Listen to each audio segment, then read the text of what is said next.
성령님, 좋은 아침입니다. 이 시간 성령님을 초청합니다. 오늘도 내 안에 오셔서 하나님을 기쁘시게 해드릴 것을 소원하게 해주세요. 오늘 말씀을 통해 구체적으로 무엇을 해야 할지를 깨닫게 해주세요. 깨달은 것을 삶 속에서 실천할 수 있도록 도와주세요. 아멘.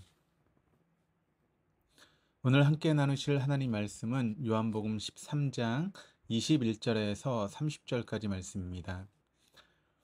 요한복음 13장 1절은 예수님이 세상에 있는 자기 사람들을 사랑하시되 끝까지 사랑하셨다라고 기록되어 있습니다. 이 말씀은 누가 더 큰 자인지를 따지는 제자들을 정죄하시기보다는 그들을 향해 몸소 발을 씻어주시며 겸손히 사랑을 실천하는 자의 본을 보여주심으로 나타내 보여주셨고, 예수님께서 사람을 끝까지 사랑하시는 모습은 오늘 본문에 등장하는 12명의 제자들과 함께 마지막 저녁 식사에 예수님 근처에 자리 잡고 있었던 제자들과 대화를 통해서 다시 한번 확인해 볼 수 있습니다. 본문 21절부터 30절까지의 내용 가운데 제자들과 함께 식사하시던 예수님께서 괴로운 심정으로 제자 중에 하나가 예수님을 팔 것이라고 말씀하십니다. 이 말씀을 들은 예수님의 주변에 있던 사람들은 술렁이기 시작하였고, 마침내 예수님께서 빵을 찍으시어 그의 전해 주심으로 예수님을 팔 자가 누구인지 말씀하십니다. 그리고 예수님의 빵을 받아든 가룟 유다는 밖으로 나가고 맙니다. 그러자 그 자리에서 영문을 알지 못하던 다른 제자들은 아마 회계를 담당하던 유다가 유월절을 준비하기 위해 무엇을 사러 나간 것이라고 생각을 합니다. 그런데 이때 예수님 주변에 식사하던 제자들과 예수님께서 나누신 대화의 내용을 통해 12명의 제자들이 예수님을 따랐지만 모두가 같은 하나의 마음은 아니었다라고 하는 것을 깨닫게 됩니다. 본문에서 예수님과 이야기를 나누었던 한 제자는 셈이 빠르고 사리에 밝아 맡겨진 일을 잘 감당하였습니다. 예수님께서는 12명의 제자들 가운데 가장 적임자라고 생각하셨기에 그 제자에게 돈 맡은 일을 담당하도록 하셨습니다. 요한복음 6장 70절과 71절에서 예수님께서는 12명의 제자를 택하실 때부터 그 가운데 가룟 유다가 예수님을 팔 것을 아셨음에도 그를 제자로 품으시고 그와 함께 하셨습니다. 예수님께서는 자신을 배신할 자임을 아셨지만 그를 다른 제자들과 차별하거나 그를 경계하셨다는 말씀은 예수님 사역의 어느 곳에서도 나와 있지 않습니다. 예수님께서는 원수를 사랑하라는 말씀을 실제 장차 원수가 될 유다까지도 끝까지 사랑하시며 그를 받아주심으로 실천하셨습니다. 이런 끝까지 사랑하는 예수님의 모습과는 대조적으로 이 제자는 예수님을 팔아넘길 생각을 가지고 그 일을 행할 기회만 엿보고 있었습니다. 3년이란 시간을 예수님과 함께하며 제자들은 예수님으로부터 많은 것들을 배웠지만 이제 그는 13장 2절에서 나타나고 있는 것처럼 예수님을 배반하라는 마귀의 속임에 넘어가 그 생각을 구체적으로 실행에 옮길 때를 기다리고 있었던 것입니다.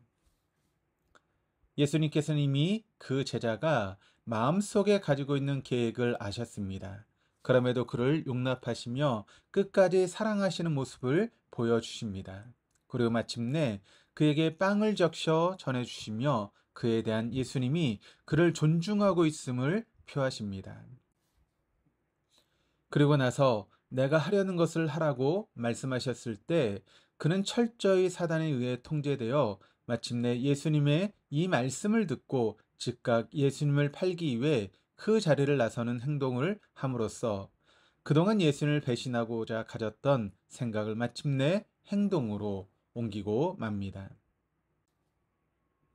예수님을 처음 만났을 때는 예수님의 제자가 되어 예수님의 가르침을 배우고 따르고자 하였던 가룟 유다였지만 예수님을 따르는 동안 예수님께서 이 세상에 오신 궁극적인 목적을 알지 못한 채 자신의 계획과 생각에 따라 예수님을 판단하고 마침내 예수님을 팔아야겠다라고 하는 결심을 하고 마침내 철저히 예수님을 배신하게 되었던 것입니다. 이런 가룟유다의 모습과는 다른 한 명의 제자가 예수님 곁에서 식사하고 있었습니다. 23절에 보면 예수께서 사랑하시는 자라고 하는 표현을 하고 있습니다. 사랑하시는 자의 이름이 성경에 분명하게 기록되어 있지는 않지만 많은 사람들이 이 사랑받은 제자가 바로 사도 요한이었다라고 생각합니다. 그는 예수님의 가장 가까운 곳에서 예수님의 품에 의지하여 누웠습니다. 당시 식사하던 자세가 옆으로 누워있는 자세였기 때문에 예수님의 품에 의지하여 누웠다라고 하는 표현은 그 제자가 예수님께 아주 가까이 있었음을 보여주고 있습니다. 그가 그렇게도 예수님 가까이 있었던 것은 예수님께서 그에 대해 사랑하는 자라고 하는 표현에서도 알 수 있는 것처럼 그는 예수님에 대해 가까이 느끼고 예수님을 너무도 알고 싶어 하던 제자였습니다. 그는 3년이라고 하는 시간 동안 예수님과 함께하며 예수님 말씀을 듣고 예수님으로부터 많은 것을 배웠지만 여전히 예수님 가장 가까운 곳에서 예수님의 가슴에 의지하여 예수님께 자신의 귀를 대고 예수님의 말씀을 조금이라도 더 가까이 듣고자 하는 마음을 가졌던 것입니다. 요한복음에서는 오늘 본문 이외에도 요한복음 19장 26절, 20장 2절, 21장 20절 등 예수께서 사랑하신 제자라고 하는 표현을 사용하고 있습니다. 예수님에 대한 사랑과 열정이 남다른 자였기에 예수님께서는 나중에 십자가에 달려 돌아가실 때 요한에게 그의 육신의 어머니 마리아를 돌봐주도록 부탁하였고, 요한이 비록 반모섬의 유배를 당하였지만 그곳에서 장차 하나님께서 완성하실 천국의 모습에 대한 환상을 보여주셨습니다. 이 세상에서 지난 3년간 가장 가까이에 함께했던 제자들과 마지막으로 식사를 하실 때 그 테이블에서는 너무도 상반된 두 명의 제자들과 예수님께서는 대화를 하고 계셨습니다. 우리는 그 테이블 위에서 예수님과 대화하던 너무도 분명한 대조를 보여주는 두 제자의 모습을 바라보면서 우리는 누구는 유다와 같은 사람, 누구는 요한과 같은 사람이라고 단정하여 이야기하기가 참 어렵습니다. 우리의 모습 속에는 이런 두 가지 모습을 가지고 살아갈 때가 많기 때문입니다. 과연 나는 예수님을 더 알고 싶은 마음이 가득하여 오늘도 조금이라도 더 예수님 가까이 우리의 귀를 대고 예수님께서 말씀을 통해 우리에게 보여주는 것을 우리의 눈들을 통해 바라보며 살아가려고 하고 있는지, 아니면 철저한 계산과 이윤 추구만을 생각하며 나에게 가장 이로운 것이 무엇인지를 따져보다가 나의 이익을 위해서라면 지난 시간 함께했던 스승, 동료, 친구까지도 가차없이 팔아버리고 배신하는 삶을 살고 있는지는 아닌지 우리가 반성해 보아야 할 것입니다. 예수님께서는 이제 얼마 후면 십자가에 달려 돌아가심으로 온 인류의 죄를 모두 깨끗하게 씻어주실 시간을 앞두고 계십니다. 이 세상을 떠나는 최후를 맞이하는 것은 본인에게 결코 쉬운 일이 아닙니다. 그럼에도 예수님께서는 이 시간에 제자들을 불러 몸서 허리에 수건을 두르시고 제자들의 더러워진 발을 씻어주시며 제자들을 끝까지 사랑하신 모습을 우리에게 보여주십니다. 이뿐만 아니라 곧 배신할 제자의 속마음까지도 아시면서 그에게 존중과 호의의 마음을 담아 빵을 전해주십니다.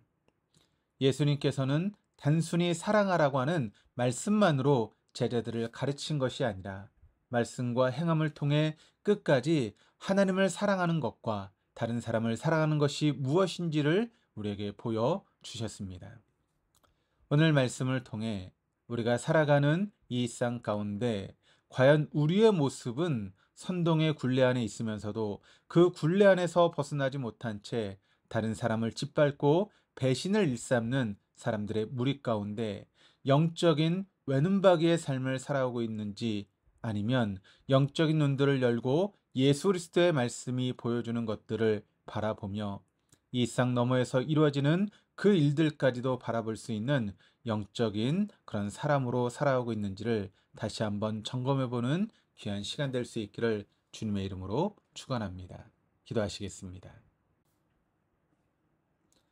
참으로 고마우신 하나님 아버지, 우리가 주님을 따르면서도 여전히 우리 안에는 주님을 배반하는 생각과 주님에 더 가까이 오고 싶은 바람의 사이에서 서로 줄다리기를 하며 이 세상을 살아가고 있습니다.